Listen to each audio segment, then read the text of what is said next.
I'm considering divorcing my wife because she can't get over her mom passing away. My 36M wife's 33F mother passed away 5 years ago from lung cancer. It was not a peaceful or easy death. Our lives understandably went on pause after the diagnosis, and we both spent a lot of time off work helping care for her mother. My wife had a pretty typical showing of grief at the time, cycling through different stages.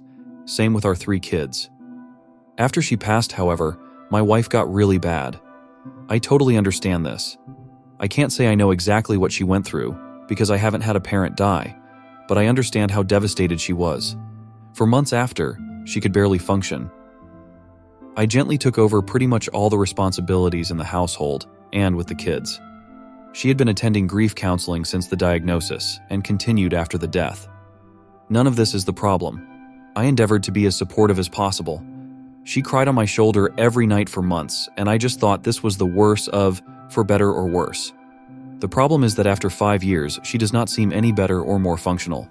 She stopped grief counseling about 4 years ago and refused to go again, stating it would not help her and that nothing could. About a month before any major holiday, she will have a major downturn. In bed half the day, crying all day, does not want to interact with the family, does not have the energy to do anything around the house. This will go on every single day till about a week after the holiday ends. Every holiday is intense grief, just as much now as it was 5 years ago. October, November, December, and January, her mom's birthday month, every year are particularly bad. I am essentially without my wife and am a single parent to my 3 kids. Altogether, she is completely incapacitated by grief for about 6 months out of the year, and has been the past 5 years. When I say incapacitated, I mean incapacitated. When she is in the depths of her grief, she is completely incapable of intimacy with me or the kids. There is no cuddling, spending time with us, going on family outings. I don't have special cuddles for half the year. I've stopped asking her if she wants to talk about it because she can't get any words out between sobs if she tries. What hurts the most is that the kids have stopped asking or being concerned. If they see their mom in bed when they get home, they just go about their day and might casually mention, "Oh, mom is sad today," if their siblings or I ask where she is. They don't really seek affection with her anymore, because they rarely get anything more than tears.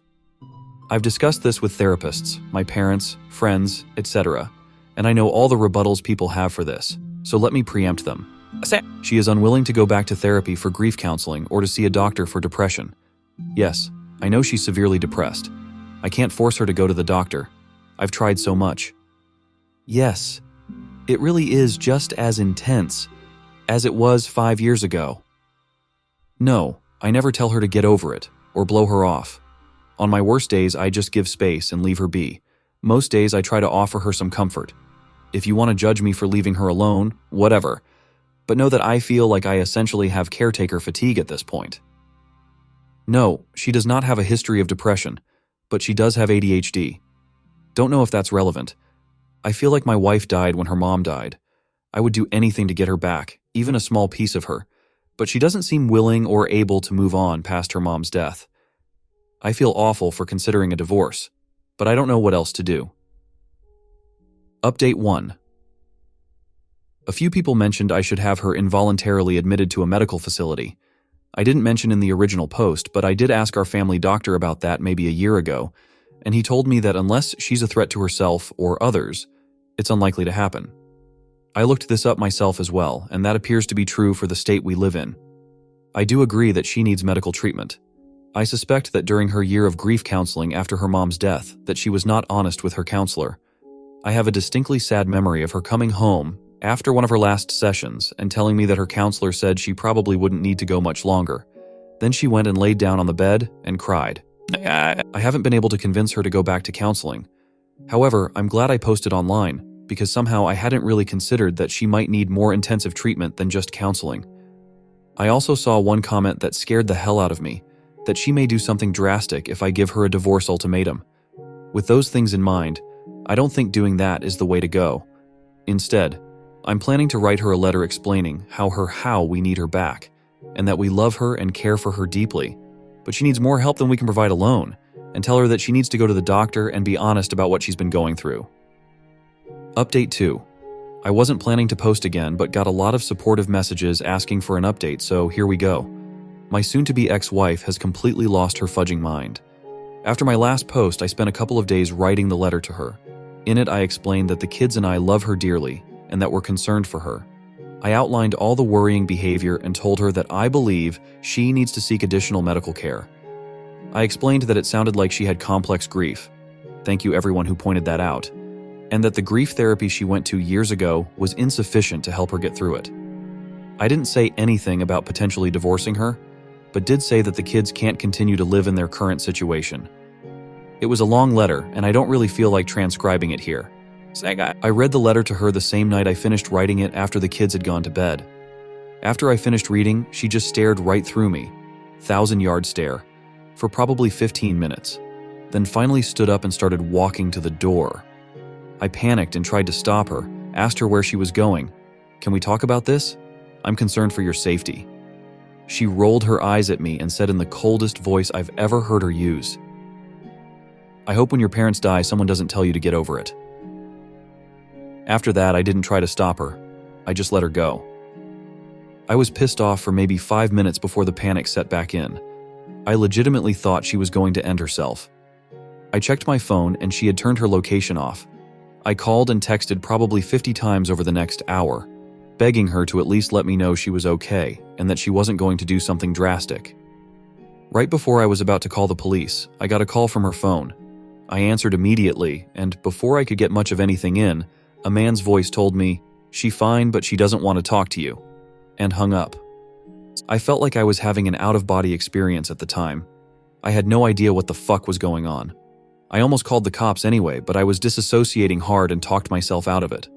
I kept calling her phone all night, but no one picked up again. After about 2 a.m., it started going straight to voicemail. I barely slept that night. When I woke up the next day, she wasn't home. I took the kids to school, church, daycare. I normally do this, and my wife is normally still asleep while I do, so thank God they didn't ask where mom was. I tried calling my wife's phone more, all morning, but still. Voicemail. I called her office and asked if she was at work, and they told me she had called in sick. I called in sick to work as well, and basically just sat on my couch, trying to get a hold of her, while being a nervous wreck. I called my mom as well and asked if she could pick the kids up from school today and watch them overnight. I didn't tell her everything that was going on yet, just that something had come up that was urgent, and I needed some help. My wife walked in the door sometime after 4 p.m. I tried to hug her and she shied away from me. I asked her where she had been. No response, just a blank stare. I asked her who had called me from her phone. No response. Blank stare. At this point, I was frustrated and told her that if she didn't want to explain what was going on, she could get the fudge out. I regret saying it that way now, but holy shit was I frustrated. So she started talking, but it was like I was talking to a text-to-speech AI with her voice. No emotion, totally flat, almost annoyed. She told me that she had gone to her friend John's, fake name house. I had no idea who the fuck John was, and asked her to explain further. Over a 2-hour or so conversation, where I had to pry details out of her, I got most of the story. She was answering like a lawyer. Very basic answers, no details or context outside of exactly what I was asking her. Basically, John is a co-worker. I've met the dude once or twice at office party type events, but never really talked to him. I never saw him hanging out with my wife or showing interest in her. But apparently over the last year or so, she has been spilling all her feelings about her grief over her mom's death to him, and he's been comforting her. He had a parent die from cancer too, so I guess she felt they had a connection she didn't have with me. After I read her the letter, she says she realized that I don't care about her or her mom's death, and went to John's house to talk, be comforted. I flat out asked her if she was having an affair with him, and she told me no. I asked her why she never mentioned she was close friends with this unknown guy, and she told me it was none of my business. I asked her if anything had happened between them while she was there, and she says they cuddled and he held her while she cried. I asked to see her phone to check messages between them, and she refused. I couldn't get much more detail out of her about the whole situation. So when she went to take a shower, I tried to check her phone. She had changed her passcode. I grabbed her iPad, which still had my thumbprint biometric signature in it, and checked there. I left the house with the iPad to look for evidence while she was in the shower. I did not immediately see any messages to or from a John. But after digging briefly, I found it. She had put him in as Stacy in her contacts, but it was obviously him. There were texts going back well over a year. A lot of her talking about her mom. A lot of him comforting her. A lot of him telling her, I don't really care about her, and that he would never treat her that way if they were married. All of her replies were in agreement. A lot of texts from her complaining about me. A lot of him trash-talking me. The night she left, she had texted him, "Fudge it, I'm on my way over if the offer is still there," followed by an immediate "yes" reply. Then the next morning, a text from her to him saying, "If he asks, we just talked." I threw up out my car door in a Walmart parking lot for 20 minutes. I came home and found her on the couch, on her phone. Seemingly unconcerned or unaware, I had even left. I told her that I knew, and that she needed to leave. Again, she just stared at me for a while, not responding, until I got aggravated and told her to get the fuck out of the house. She immediately got up, told me John was right about you, and left. I haven't seen her since. I told the kids she went to visit her parents. I don't know what to tell them, but I have to tell them something soon. I don't really even know what to do. Ostensibly, I need to divorce her, but going through custody, child support, etc. is dizzying. I feel paralyzed and haven't made a move yet. I know she's lost her mind, and this is probably some kind of psychotic break, but I just can't care anymore. I put on a brave, numb face to go to work, then for my kids at night, and then cry after they go to bed until I fall asleep. I feel like my life is essentially over. I do feel like John took advantage of her vulnerability, but I don't even want to bother trying to get her to see that he's a predator. She chose this over her fudging family that is stuck with her.